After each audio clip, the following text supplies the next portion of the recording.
के साथियों, सबसे पहले आप सबको मालूम होगा 2 दिन पहले जम्मू कश्मीर के रामबन में एक सड़क दुर्घटना में सेना के जवानों की दुखद मौत हुई। उसमें हमारे बेगूसराय के गृह जिले के एक जवान की भी शहादत हुई है। सबसे पहले तो हम इस मंच से उन जवानों को श्रद्धांजलि व्यक्त करते हैं और दूसरा, आप सबका स्वागत करते हुए आज एक गंभीर विषय पर प्रेस वार्ता के लिए आपके बीच उपस्थित हैं। आप सबने देखा होगा, पटना से अभी एक बहुत ही गुस्से वाली और दुखद शर्मनाक खबर आ रही है कि एक बार फिर से बिहार के अभ्यर्थियों पर, बिहार के विद्यार्थियों पर पटना पुलिस ने बर्बर लाठीचार्ज किया है। और ये पहली घटना नहीं है। आप अगर पिछले कुछ महीनों में लगातार जो खबरें सुर्खियों में रही हैं उसको देखेंगे तो बार बार बिहार के विद्यार्थियों के ऊपर लाठीचार्ज किया जाता है। और लाठीचार्ज की नौबत क्यों आती है? लाठीचार्ज की नौबत इसलिए आती है कि सरकार एक अहंकार में है। यह जो डबल इंजन की फर्जी सरकार है, कायदे से वहां पर नौकरियों का अंबार होना चाहिए, लेकिन वहां पर लाठियों की बौछार हो रही है। आप जब बिहार के बेरोजगारी दर को देखेंगे तो देश के बेरोजगारी दर से बिहार का बेरोजगारी दर ज्यादा है। और उसमें बिहार के अंदर जो ग्रामीण बेरोजगारी है वो बहुत चिंताजनक है। एक व्यक्ति यदि कमाने वाला हो तो 3 इंसान उसके ऊपर निर्भर है, 3 लोगों का पालन पोषण उसके ऊपर निर्भर करता है। मतलब आप अनुमान लगा सकते हैं कि लगभग 30% तक बेरोजगारी दर ग्रामीण इलाकों में है। और यही वजह है कि अपने भविष्य को बेहतर करने के लिए बिहार के हर छोटे बड़े शहर में आपको स्टूडेंट का एक इलाका मिलेगा। उस इलाके में पानी की कमी हो, बिजली की कमी हो, बहुत ही अमानवीय स्थिति में विद्यार्थी रहने को मजबूर हैं। एक ही कुकर में दाल चावल चोखा तीनों बना करके खाते हैं।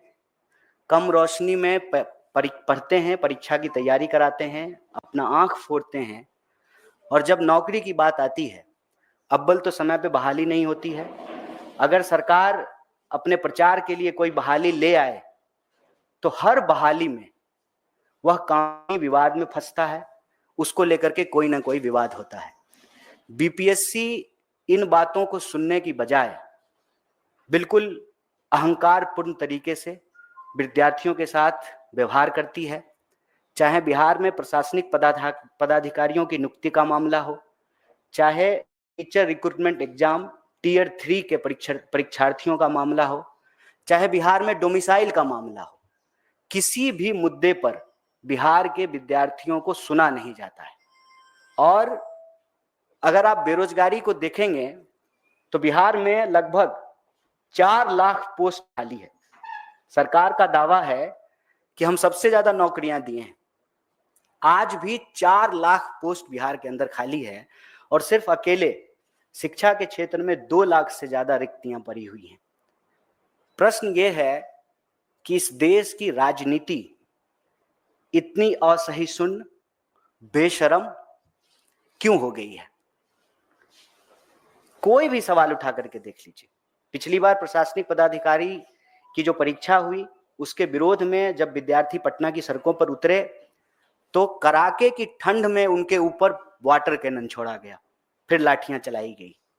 हमारा तो ये मानना है कि बिहार में अब की बार पलटी मार की सरकार नहीं है, लाठी मार सरकार बन गई है। कोई भी मुद्दा हो, बेरहमी से जो है विद्यार्थियों के साथ मारपीट की जाती है। और आप उनके मुद्दों को सिर्फ सुन लीजिए, वो कुछ नहीं मांग रहे हैं। वो एक तो कहते हैं कि आप समय पे बहाली निकालिए, दूसरा कहते हैं कि आप पारदर्शी तरीके से उस बहाली को पूरा कीजिए, उस प्रक्रिया को पूरा कीजिए। दोनों सवाल को लेकर के सरकार कुछ भी सुनने को तैयार नहीं है। और अभी डोमिसाइल के सवाल पर जेडीयू के एक नेता कह रहे थे कि बिहार में बिहार के लोगों को नौकरी मिलेगी, ये सुनने में अच्छा लगता है। नहीं, ये सुनने में नहीं अच्छा लगता है, ये सुनने में बहुत बुरा लगता है कि बिहार के लोगों को बिहार में नौकरी नहीं मिलती है। बिहार के लोगों को बिहार में शिक्षा नहीं मिलती है, बिहार के लोगों को बिहार में स्वास्थ्य की व्यवस्थाएं मुहैया नहीं होती है। ये सुनने में बहुत बुरा लगता है। चाहे पलायन का सवाल हो, अकेले बिहार से लगभग 70 लाख लोग पलायन किए हैं, जो पिछली बार आंकड़ा सरकार ने दिया था कोविड के दौरान, अकेले बिहार से। चाहे पलायन का सवाल हो, नौकरी रोजगार का सवाल हो, शिक्षा का सवाल हो, पंचवर्षीय योजना केंद्र सरकार ने बंद कर दिया है, लेकिन बिहार के विश्वविद्यालयों में अभी भी पंचवर्षीय योजनाएं चल रही हैं। शायद आपको दिल्ली में बैठ करके ये भरोसा नहीं हो कि बिहार में ग्रेजुएशन 5 साल का है, 3 साल का ग्रेजुएशन जिसकी डिग्री 5 साल में मिलती है। और कोई भी स्टूडेंट का इलाका आप जा करके देख लीजिए कि कैसी हालत में वो वहां रह रहे हैं। क्या आप इमेजिन कर सकते हैं एक ही कुकर में चावल दाल चोखा तीनों बनाना? स्टूडेंट वहां पर इस स्थिति में रहते हैं, आंख फोड़ करके अपनी पढ़ाई करते हैं, वक्त पे बहाली नहीं होती है, और जब बहाली होती है हर बहाली में गड़बड़ी होती है। हमारा ये कहना है कि बिना सरकार की सह पे ये कैसे संभव है कि इतना बड़ा रैकेट चल रहा है। आप देश के अंदर कोई भी परीक्षा में गड़बड़ी हो, उसका तार जो है आपको बिहार से जुड़ता हुआ दिखाई देगा। ये कैसे संभव है कि सरकार जब सुशासन का इतना दावा कर रही है तो एक भी बहाली जो है सही तरीके से नहीं होता है। और बीपीएससी जो है उसको सुनने की बजाय, जब एक तरफ विद्यार्थी मांग कर रहे थे कि आप जो है री एग्जाम कीजिए, दोबारा सही तरीके से रिजल्ट निकालिए, उसको सुनने की बजाय जो है पुलिस जो है उनके ऊपर डंडे चला रही है। आज की जो शर्मनाक घटना है वो भी इसी तरीके से जुड़ा हुआ एक मामला है। मामला ये है कि सरकार ने एक एग्जाम लिया, TRE, टीचर्स रिक्रूटमेंट एग्जाम 3 उसको कहते हैं, TRE 3। उसका एग्जाम हुआ, उसका रिजल्ट आया, विद्यार्थियों ने उस रिजल्ट की फरवरी के ऊपर प्रश्न उठाया। जिस दिन रिजल्ट आया उसी दिन से हुआ ये कि वह जो परिणाम आया है, एक ही इंसान का सिलेक्शन कई जगह पे हुआ है। तो विद्यार्थियों ने कहा कि आप एक इंसान का सिलेक्शन कई जगह पे क्यों कर रहे हैं? इसकी बनिस्पत जो है, जो लोग सेलेक्ट नहीं हुए हैं और वो अगर मेरिट लिस्ट में आ रहे हैं, आप उनको बहाली का मौका दीजिए। लगातार वो ये मांग कर रहे थे, सरकार इस पर जो है कोई जिम्मेवारी लेने को तैयार नहीं है। हमारे लिए ये बहुत ही दुखद और चिंता का विषय है। इसीलिए कांग्रेस पार्टी की ओर से और NSUI की ओर से हम यह जो लाठीचार्ज की घटना हुई है उसकी भर्त्सना करते हैं और सरकार से यह मांग करते हैं कि सबसे पहले तो एक निष्पक्ष जांच हो और जो लोग दोषी ऑफिसर इसके लिए लाठीचार्ज के लिए जिम्मेवार हैं उनके ऊपर कार्रवाई हो। एक न्यायिक प्रक्रिया के तहत एक न्यायिक जांच किया जाए इस पूरे मामले का, और बीपीएससी का ऑडिट होना बहुत जरूरी है। एक ही संस्था है जिसकी ये जिम्मेवारी है, जो सरकार के तहत है, कि आपको बहाली निकालनी है, बहाली की प्रक्रिया पूरी करनी है। उसके ऊपर बार बार सवाल उठ रहे हैं, चाहे वो भर्ती प्रक्रिया का सवाल हो, प्रश्न पत्र की गड़बड़ी का सवाल हो, सीटों के आवंटन का सवाल हो, परिणाम में गड़बड़ी का सवाल हो, डोमिसाइल का सवाल हो। उस पर जो है उस संस्था का ऑडिट होना बहुत जरूरी है। और यह जो पूरा का पूरा मामला है बिहार में, चाहे वो पलायन का हो, रोजगार का हो, शिक्षा का स्थिति का हो, कांग्रेस पार्टी इस देश का एक जिम्मेदार विपक्ष होने के नाते बिहार के विद्यार्थियों के साथ और बिहार की आवाम के साथ इन मांगों के साथ खड़ी है। बहुत बहुत शुक्रिया, बहुत बहुत धन्यवाद। क्या आपको लगता है कि आपने का ये सिलसिला लगातार चल रहा है स्टूडेंट्स के साथ एग्जाम्स में गड़बड़ी का? आपको लगता है कि जो एग्जाम्स में गड़बड़ी का सिलसिला चल, इसका असर आने वाले चुनाव में भी दिखेगा और स्टूडेंट्स जो हैं वो इसके खिलाफ लगातार आवाज उठा रहे हैं, तो क्या ये एक अहम मुद्दा होगा आने वाले चुनाव में? देखिए, विद्यार्थी भी नागरिक है, विद्यार्थी भी मतदाता है। स्वाभाविक रूप से सरकार की किसी भी कुंजी का विद्यार्थी एक सबसे बड़ा प्रभावित वर्ग होता है, जैसे किसान होते हैं, जैसे दूसरी पहचान के लोग होते हैं। तो विद्यार्थियों में रोष है, सरकार को इस बात का अंदाजा है। इसका मैं एक उदाहरण आपको देना चाहता हूँ। पिछली बार पटना यूनिवर्सिटी का जब चुनाव हुआ था तो जो छात्र विंग है वो चुनाव जीती थी। इस बार जब बिहार में चुनाव है, तब जब पटना विश्वविद्यालय का चुनाव हुआ तो जेडीयू का जो स्टूडेंट विंग है वो चुनाव ही नहीं लड़ा। तो इस बात में कोई दो राय नहीं है कि विद्यार्थियों के बीच में जो आक्रोश है इसका अंदाजा सरकार को है। लेकिन विद्यार्थी एक ऐसा प्रभावित वर्ग होता है जिसकी अपनी कोई अलग राजनीतिक दखल नहीं होती है। जाति या धर्म की तरह जो है यह पहचान जो है राजनीति में अपनी दखल नहीं रखता है। लेकिन मेरा ये मानना है कि चुनाव में इसका असर हो या ना हो, यह जो फर्जी डबल इंजन की सरकार है, यह बिहार के विद्यार्थियों का भविष्य अंधकार में पहुंचा रहा है और डबल नहीं ट्रिपल स्पीड से जो विद्यार्थियों के अधिकारों को कुचला जा रहा है। चुनाव के परिणाम अपनी जगह पे हैं, चुनावी प्रक्रिया अपनी जगह पे है, लेकिन ये देश के भविष्य के साथ, बिहार के भविष्य के साथ अत्याचार है, अन्याय है और उस अन्याय के खिलाफ हम लोग खड़े हैं, चुनावी गुना गणित लाभ हानि से इतर। कन्हैया, मेरा सवाल बिहार को लेकर भी और इस पर पेपर लीकेज वाला जो मसला है, मैं देखा कि बिहार में सरकार हो, राजस्थान में कांग्रेस की सरकार हो, हर सरकारों में ये एक बड़ा इशू है। इसकी वजह से कहीं ना कहीं विद्यार्थियों को संकट झेलना पड़ता है। आप बिहार पूरा घूमे हैं, कितना बड़ा इशू है पेपर लीकेज बिहार में और क्या उसका इम्पैक्ट होने वाला है आगे, मैं ये पूछना चाहता हूँ। इसमें कोई दो राय नहीं है। जब भी हम इस देश की शिक्षा व्यवस्था और विद्यार्थियों से जुड़ा हुआ कोई भी मसला उठाते हैं तो उसका एक पैन इंडिया असर है, वो सिर्फ एक राज्य का मसला नहीं है। और जहां भी जिस भी पार्टी की सरकार हो उसमें भी लिपापोती करने की जरूरत नहीं है। वो जो रैकेट है उस रैकेट के खिलाफ एक सख्त कानूनी कार्रवाई की जरूरत है। इसीलिए आप जब देखेंगे तेलंगाना में चुनाव हो रहा था, विद्यार्थियों की तरफ से जो अलग अलग संवाद हुए कांग्रेस पार्टी के साथ और एनएसयूआई के साथ, उन्होंने एक मांग की कि पेपर लीक के खिलाफ जो है एक लीगल प्रोटेक्शन होना जरूरी है। और आप अगर आपको ध्यान हो तो सीएम ने कहा कि इस पे हम एक लीगल प्रोटेक्शन लेके आएंगे। नया आयोग में जो है परिवर्तन किया गया, जॉब कैलेंडर जारी किया गया बहाली की प्रक्रिया को ट्रांसपेरेंट बनाने के लिए। तो ये पूरा देश का जुड़ा हुआ मसला है। जब हम देश की शिक्षा व्यवस्था में जो अव्यवस्था है, कुव्यवस्था है, उस पर सवाल उठाते हैं तो ये पूरा देश का मसला है। आप सिंपल अंदाजा लगाइए कि हम अपनी जीडीपी का कर्जा का इंटरेस्ट देने में कितना % खर्च करते हैं और एजुकेशन पे कितना खर्च करते हैं। हम कहते हैं कि हम दुनिया के विकसित देशों में शामिल होने जा रहे हैं, तो दुनिया के विकसित देश अपने शिक्षा बजट पे कितना खर्च कर रही है और हम कितना खर्च कर रहे हैं। शिक्षा सरकार की प्रायोरिटी नहीं है। शिक्षा सरकार की प्रायोरिटी नहीं है, इसीलिए आज बच्चों को पढ़ाने में माँ बाप का दम फूल रहा है।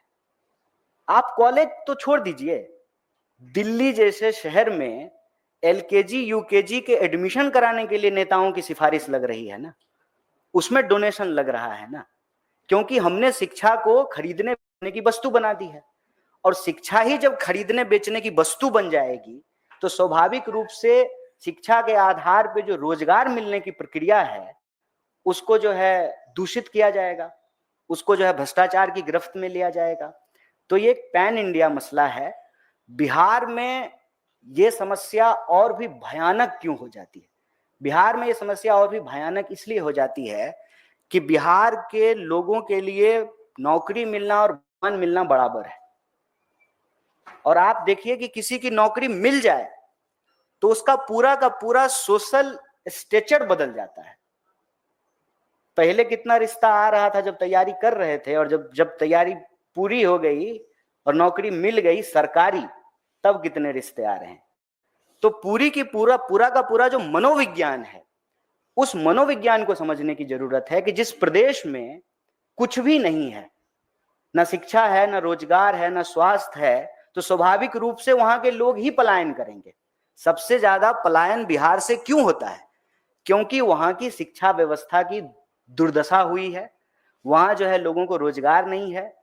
मैं आपको उदाहरण देता हूं कि दिल्ली में भी एम्स है और पटना में भी एम्स है, तब भी आप एम्स चले जाइए, राहुल जी गए थे रात को रैन बसेरों में, तो सबसे ज्यादा जो है बिहार के रोगी ही वहां पर आपको मिलेंगे।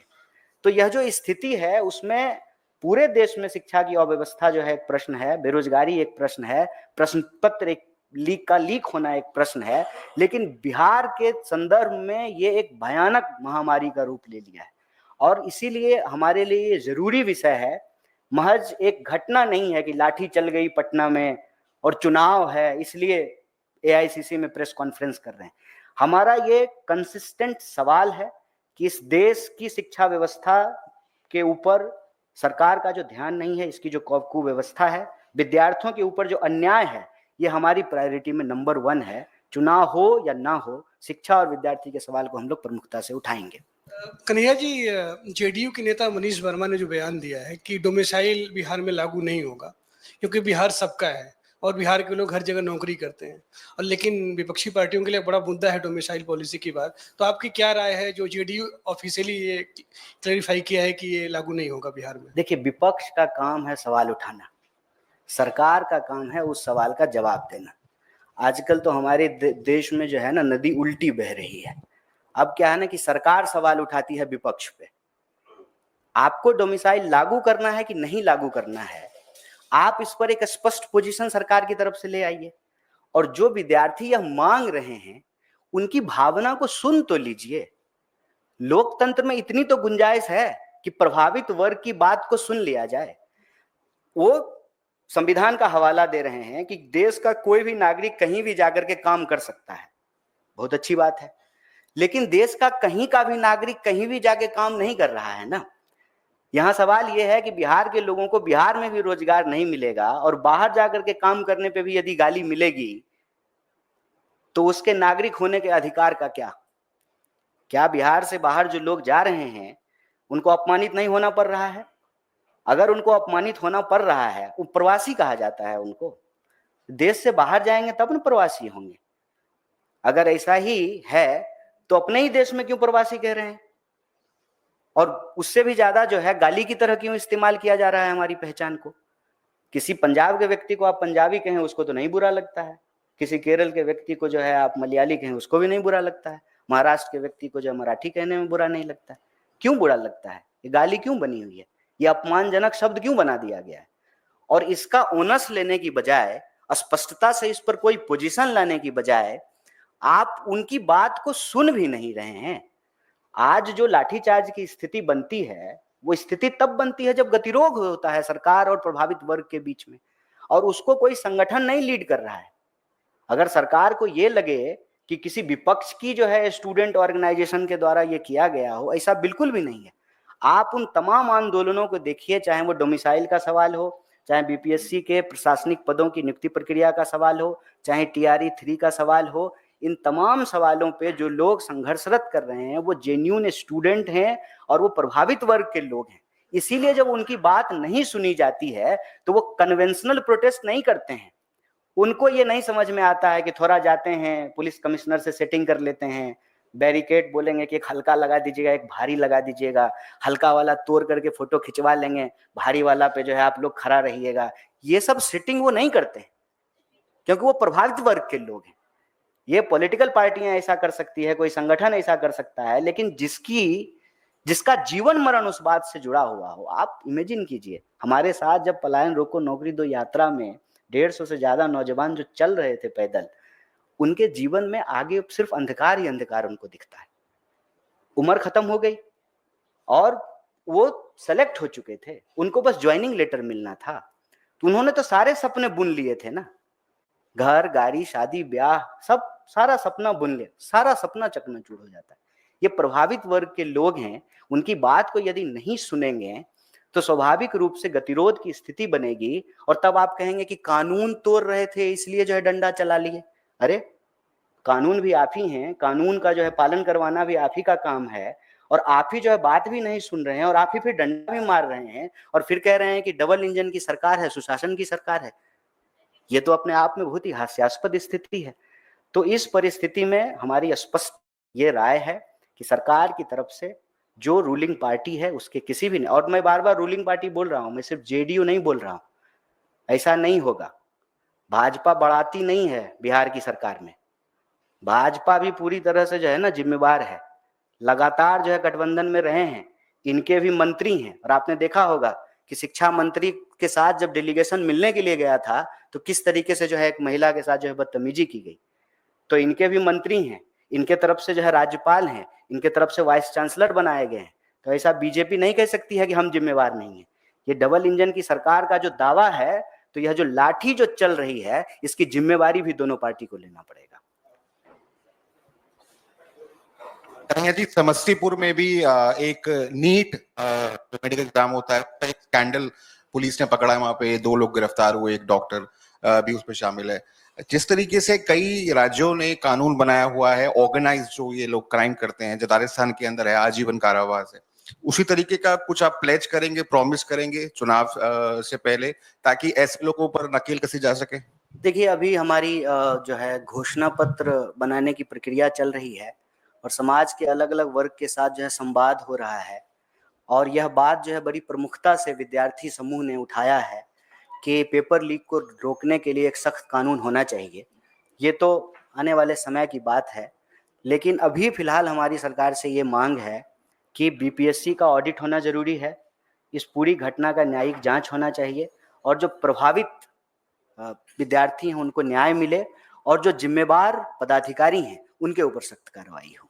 आप कैसे देखते हैं कि जो तमाम ये मुद्दे हैं और प्रशासनिक अमली जामा तकरीबन फेल होता दिखाई दे रहा है, और विपक्ष लगातार कह रहा है कि मुख्यमंत्री जो हैं वो अस्वस्थ हैं और कोई और ही सरकार चला रहा है। आज जो है ये बात तेजस्वी यादव ने भी कही, कांग्रेस का क्या स्टैंड है इसके ऊपर? आप लोग भी इसी की यही राय रखते हैं? देखिए, माननीय मुख्यमंत्री जी स्वस्थ हैं कि वो अस्वस्थ हैं, इस पर हेल्थ बुलेटिन जारी करने का काम कांग्रेस पार्टी का नहीं है। हमारा सिंपल सवाल है कि स्वस्थ भी कोई सरकार, लेकिन अगर वो लोगों की आवाज को दबाए, अपने लोगों के ऊपर लाठी चलवाए, उनके साथ जो है मारपीट करे और उनकी आवाज को नहीं सुने, तो ये स्वस्थ होने का लक्षण तो नहीं है। वो विषय जो है वो सरकार से जुड़ा हुआ है, वो विषय जो है मुख्यमंत्री जी के व्यक्तिगत जीवन का है, उस पे जो है आधिकारिक बयान देने के लिए हम जो है उसके लिए अधिकृत नहीं है। जो हैं वो देंगे, और हमारे लिए बहुत महत्वपूर्ण भी नहीं है। हमारे लिए महत्वपूर्ण ये है कि यह जो एनडीए की सरकार है, जो डबल इंजन की सरकार है, जो सुशासन की सरकार होने का दावा करती है, उसकी किसी भी कार्य से यह नहीं लगता है कि इस शासन में कोई सुशासन की बात रह गई है। चाहे आप अपराध का मामला उठा करके देख लीजिए, बेरोजगारी का मामला उठा करके देख लीजिए, शिक्षा स्वास्थ्य का मामला उठा करके देख लीजिए, तो सरकार की कार्य प्रणाली जो है वो संतोषजनक नहीं, चिंताजनक है। इससे इतना भी सवाल है नहीं, इस आज तो यही इतना महत्वपूर्ण विषय है।